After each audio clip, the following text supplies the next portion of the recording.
peran perempuan dalam politik. Mas Hadi ngelihatnya gimana? Ya, Mbak Puan menyampaikan statement itu, saya kira itu langkah cukup maju ya. Per hari ini, satu-satunya perempuan yang memiliki peluang dan kans maju sebagai calon presiden itu hanya Mbak Puan. Kalau kita bicara segmen gendernya, laki-laki dan perempuan, calon presiden laki-laki udah dipastikan banyak. Otomatis pemilih laki-laki itu akan terbelah dukungan di antara calon-calon presiden yang ada. Pemilih perempuan per hari ini hanya satu. Yang boleh dikatakan hampir 90% saya katakan yang bisa mendapatkan tiket hanya Mbak Puan. Nah, per hari ini kalaulah memang Mbak Puan itu mampu merepresentasikan pemilih perempuan, maka elektabilitas Mbak Puan itu sudah tinggi.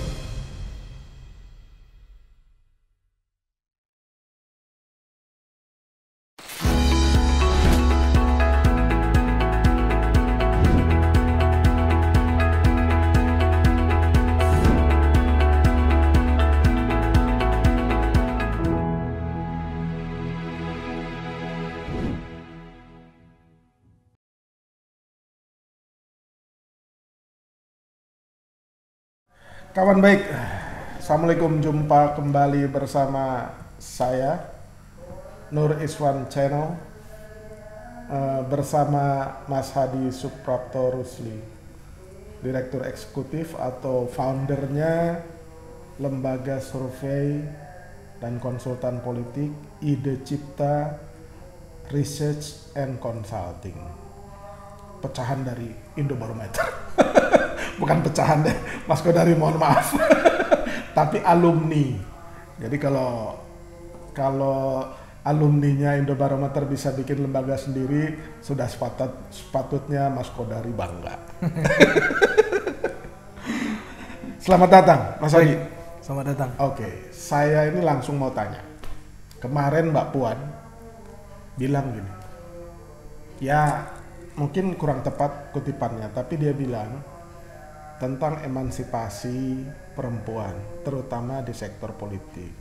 Sudah ada yang jadi menteri, sudah ada yang jadi wapres, sudah ada yang jadi dirjen, direktur di birokrasi, kepala daerah. Bukan tidak mungkin 2024 nanti presidennya perempuan. Wah, gitu. Nah, kita lebih spesifik ngelihat peran perempuan dalam politik. Mas Hadi ngelihatnya gimana? Ya, Mbak Puan menyampaikan statement itu, saya kira itu langkah cukup maju ya, apa yang disampaikan. Karena memang Mbak Puan membaca tanda-tanda per hari ini satu-satunya perempuan yang memiliki peluang dan kans maju sebagai calon presiden itu hanya Mbak Puan. Oke. Ya, nah, karena pemilih perempuan di Indonesia, kalau kita bicara pemilu kan kita bicara segmen. Ada beberapa segmen yang perlu disasar. Contoh misalkan laki-laki dan perempuan. Ya kan? Kemudian segmen pekerjaan macam-macam. Ada ibu rumah tangga, petani dan sebagainya. Nah, kita mau masuk ke segmen yang mana? Dalam pilihan menentukan langkah dan strategi, tentu kita akan mengambil segmen yang paling sedikit persaingannya. Nah, di satu sisi, kalau kita bicara segmen gendernya, laki-laki dan perempuan, calon presiden laki-laki udah dipastikan banyak.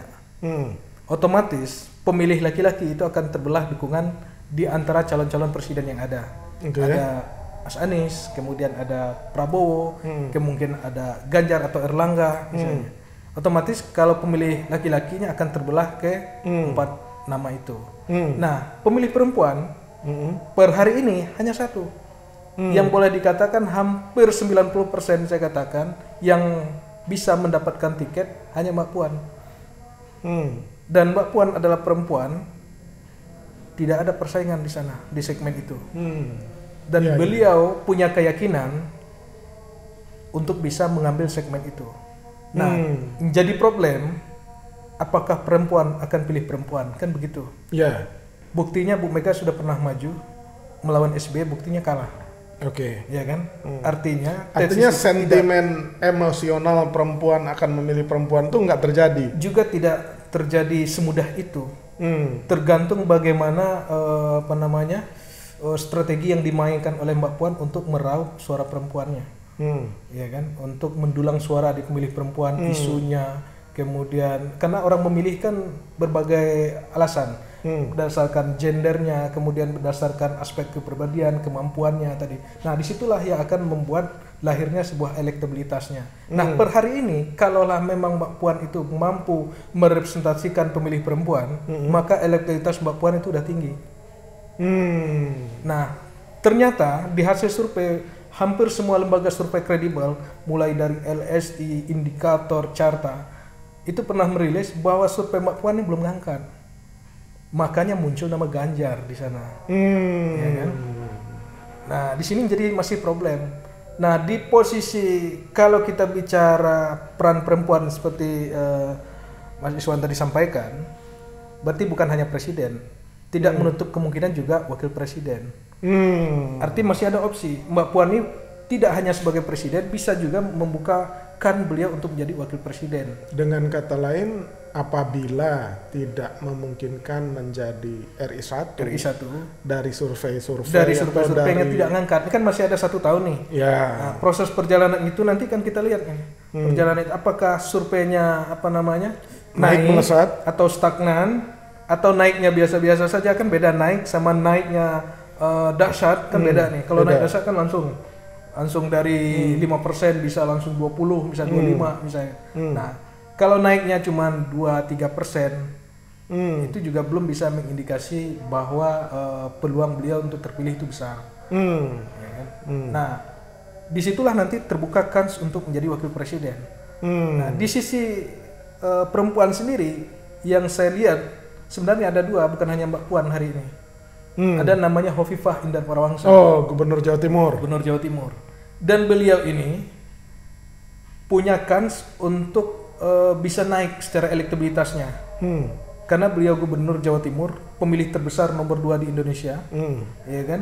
Kemudian beliau juga seorang Muslimat NU, organisasi ormas Islam terbesar di Indonesia. Nah, ini tantangan Mbak Puan nanti antara Hovifah dengan Mbak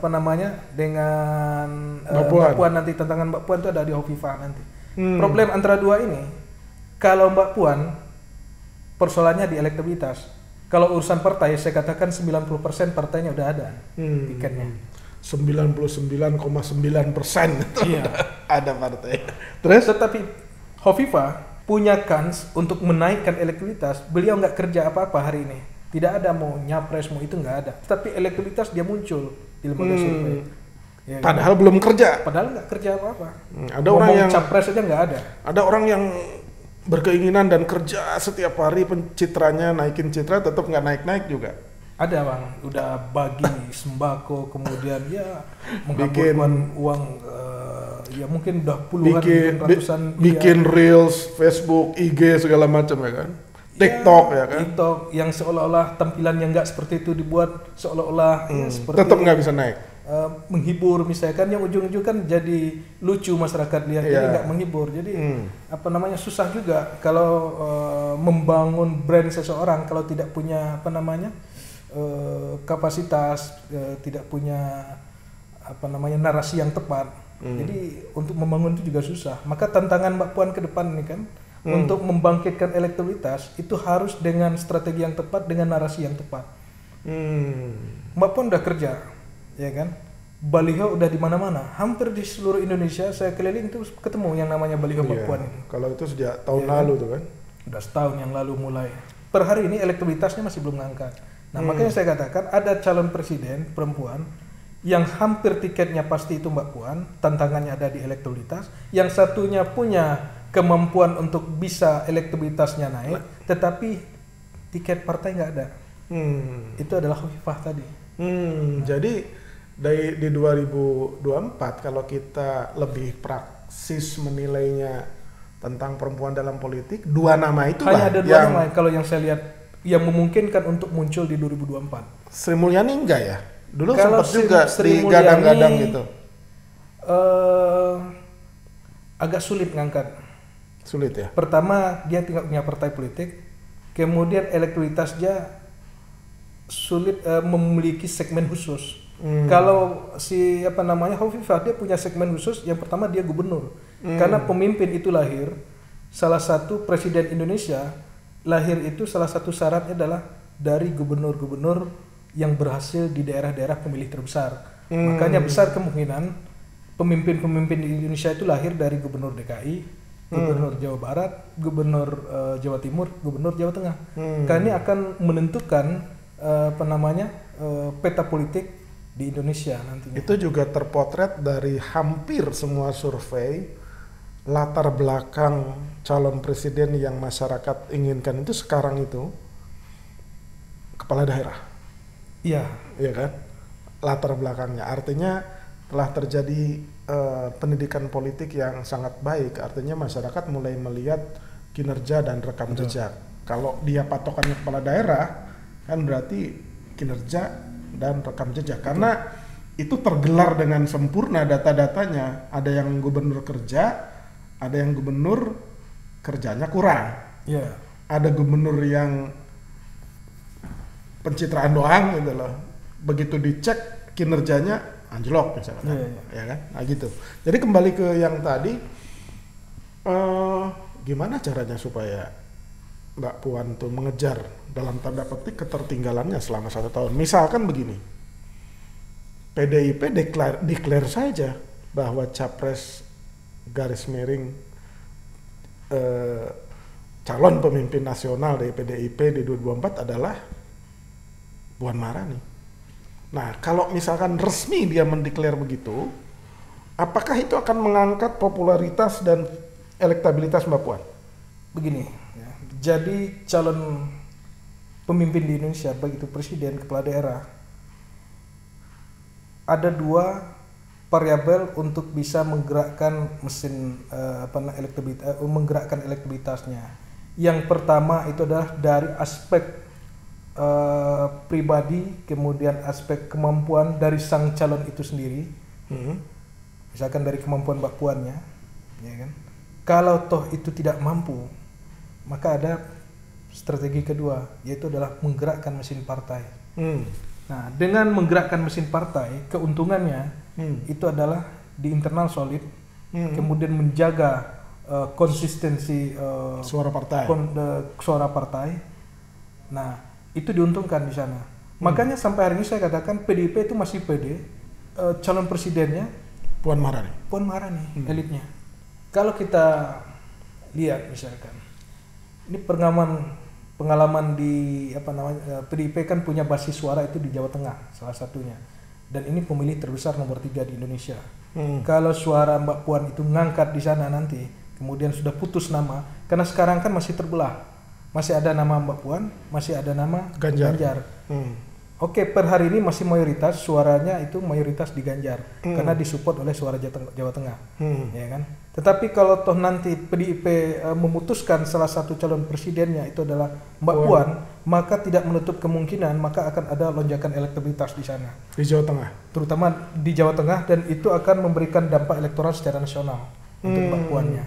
Jadi nggak salah dong kalau misalkan salah satu cara menaikkan popularitas dan elektabilitas Mbak Puan itu ya segera saja PDIP mendeklarasikan Mbak Puan secara resmi kan? Ya, makanya jangan sampai kejadian ini terulang pada saat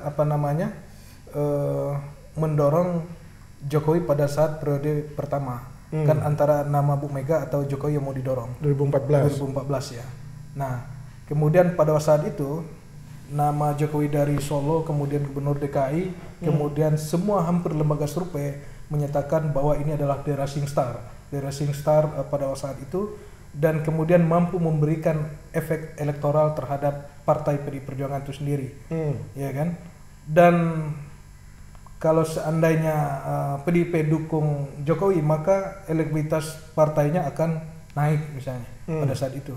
Walaupun hasilnya tidak seperti yang diwacanakan bahwa elektabilitasnya Jokowi akan berbanding lurus dengan elektabilitas partai pada saat itu. Nah, alasannya karena Jokowi efeknya tidak kena, tidak masuk, karena baliho-baliho dan atribut kampanye Jokowi pada saat itu dihiasi oleh muka atau wajah Mbak Puan dengan Bu Mega. Jadi efek ekor jas PDIP-nya nggak dapat pada waktu itu sih alasannya ya. Setelah pemilu itu berlangsung. Ya kan? Nah, kejadian yang sekarang, makanya pilihan bagi PDIP sebenarnya ada dua. Kalau yang pertama tetap untuk menjaga konsistensi, soliditas partai, maka pilihannya ya mungkin pilihan terbaiknya itu ada di Mbak Puan. Ya. Kenapa? Karena disitulah PDI Perjuangan bisa menjaga kursi partai yang dia dapat hari ini. Karena di internalnya diharapkan untuk tetap solid. Ataukah nanti Anies Puan atau Puan Ganjar atau Ganjar Puan, itu masih mungkin kan? Kalau seandainya dipasangkan antara Anies Puan, kalau Puan Anies kemungkinan besar sulit, ya kan? Karena kelompoknya pendukungnya partai pengusungnya Anies ya per hari ini agak sulit nih ketemu. Kalau apalagi di posisi nomor 2. Kalau Aniesnya nomor 2. Anies nomor 2, kecuali kalau posisi Anies nomor 1. Nah, kalau Mbak Puan itu dipasangkan dengan Ganjar, balik lagi tadi, kalau Ganjarnya yang nomor 1, otomatis ini suaranya lumayan ini bisa ngangkat. Tapi masalahnya untuk menjaga trust Soekarno tidak ada jaminan di sana, karena presidennya bukan Puan, presidennya Ganjar. Ya kan. Tapi secara elektabilitas memungkinkan itu akan relatif lebih mudah. Tetapi untuk tetap menjaga trust Soekarno-nya, keberlangsungan Trisakti Bung Karno-nya, maka bisa jadi Puan sama Ganjar misalnya. Nah itu, Puannya nomor 1, Ganjar nomor 2. Jadi PDIP maju sendirian lah, dua-duanya kader. Kenapa? Karena memang sampai hari ini hampir semua lembaga survei itu juga mengatakan bahwa PDI Perjuangan masih partai nomor 1 secara elektoral. Kan? Nah itu kan harus dijaga. Kalau seandainya nanti yang dimajukan itu tidak ada nama Puan di situ, nah ini akan menjadi posisi masalah di PDI Perjuangan itu untuk regenerasinya ke depan itu agak mulai di internalnya akan mulai goyang gitu. Kan kalau kita ngelihat tuh gini, yang dihadapi Bu Mega sama Mbak Puan itu yang dihadapi Mbak Puan dan para pendukungnya Mbak Puan itu sekarang itu seperti Mbak Mega dilema di Pilpres 2014. Ketika itu Mbak Mega didorong juga oleh para pendukungnya supaya tetap maju. Tetapi di sisi yang lain, ini pasti ada desain politik, ada skenario politik yang dipersiapkan untuk terus membesarkan Pak Jokowi. Waktu itu Gubernur DKI kan. Sehingga Mbak Mega itu dikepung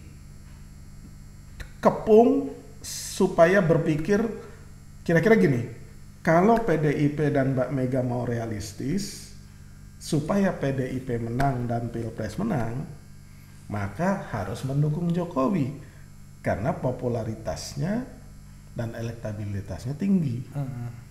Jadi dikepung setiap hari sehingga akhirnya Mbak Mega merestuilah mendukung Jokowi PDIP kan. Nah, per hari ini sepertinya skenario itu hampir sama, diduplikasi, di copy paste untuk Mas Ganjar. Kalau PDIP mau menang Pilpres dan Pileg, maka dukunglah Ganjar karena Ganjar selalu teratas dari popularitas dan itu. Tapi sekarang yang dihadapi itu Mbak Puan, bukan Mbak Mega. Dan sepertinya Mbak Puan sudah bergerak untuk tidak mudah terus-menerus dikepung oleh skenario untuk terus memperkuat dan membesar-besarkan Ganjar itu.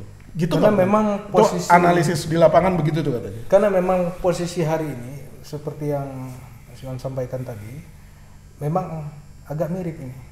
Jadi seolah-olah Bu Mega ini dipaksakan untuk mendukung capresnya Ganjar. Memang benar ya, ada begitu ya. Kalau dilihat dari dari skema yang dilakukan oleh Ganjar misalnya kan, itu hampir sama karena dia membangun komunikasi kan di bawah. Jadi mendorong suara dari bawah, jadi seolah ini apa namanya aspirasi dukungan dari masyarakat, bawah. aspirasi masyarakat. Maka itu kan disentil sama Trimed kan. Kalau mau maju calon presiden itu kan lewat partai. Ya harus pamit dengan pimpinan partai kan. Iya, benar. Nah, kalau karena itu ini kan beda nih dengan 2014 yang 2019 kemarin waktu Jokowi mau minta restu kan Puan kan juga mau maju. Ya kan, cuman kalah apa namanya? Ya udah jauh. jadi incumbent lah. Nah, jadi incumbent. Kalau incumbent ya.